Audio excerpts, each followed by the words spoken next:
मराठ्यांविषयी जातीवादानं विचारानं बरबडलेले लोक आहेत ते.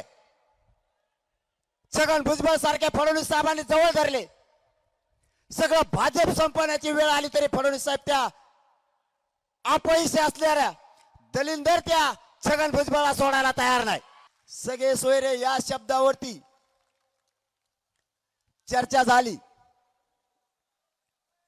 मला माहित होतं गिरीश महाजन माणसाला फसवतो.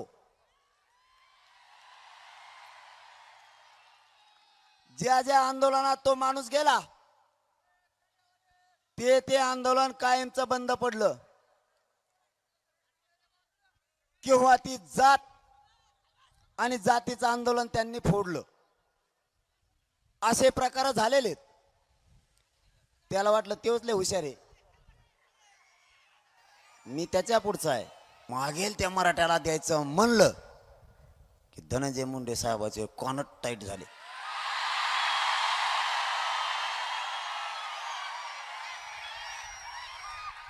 कारण हे असे त्या दिवशी बैठकीला होते, गुडघ्यावर बसलेले असे.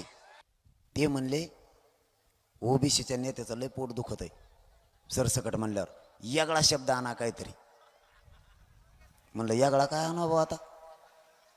म्हणलं मग ज्या मराठ्याची नोंद सापडे त्याच्या सोयऱ्याला द्या. मराठ्यांविषयी जातीवादानं विचारानं बरबडलेले लोक आहेत ते. छगन भुजबळ सारख्या फडणवीस साहेबांनी जवळ धरले. सगळं भाजप संपवण्याची वेळ आली तरी फडणवीस साहेब त्या अपयशी असणाऱ्या दलिंदर त्या छगन भुजबळला सोडायला तयार नाही. निवडणूक होईपर्यंत शांत राहा, संयम धरा. निवडणूक झाल्यावर बघू. तर त्यांनी ह्या कोपऱ्यातलं एखादं त्या कोपऱ्यातलं एखादं असं सुरू केलं हळूहळू. याला हान, एक एक हान, दोन दोन हान होऊ द्या. काही जणांवर खोट्या केसेस बी केलेत त्यांनी संयम धरला ना. मग आता आपण 2-3 महिने धरा, विधानसभेला पुरे पाडून टाकायचे.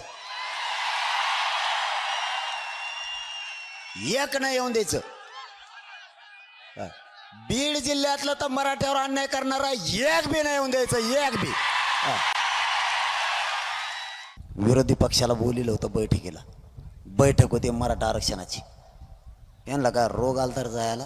त्यांचं म्हणणं आहे ओबीसीतून मराठ्याला आरक्षण द्यायचं आणि ओबीसीतून आरक्षण देण्यासाठी ती बैठक होती. मग याने जाऊन म्हणायचं ना, ह्या विरोधक कोण येते महाविकास आघाडीवाली द्या ओबीसीतून म्हणून. तुम्ही लपण कोण बसले. मला तर असा डाऊट यायला लागलाय हे दोन्ही सारखेच आहेत, महाविकास आघाडीवाले बिन महायुतीवाले. एबीपी माझा, उघडा डोळे बघा नीट.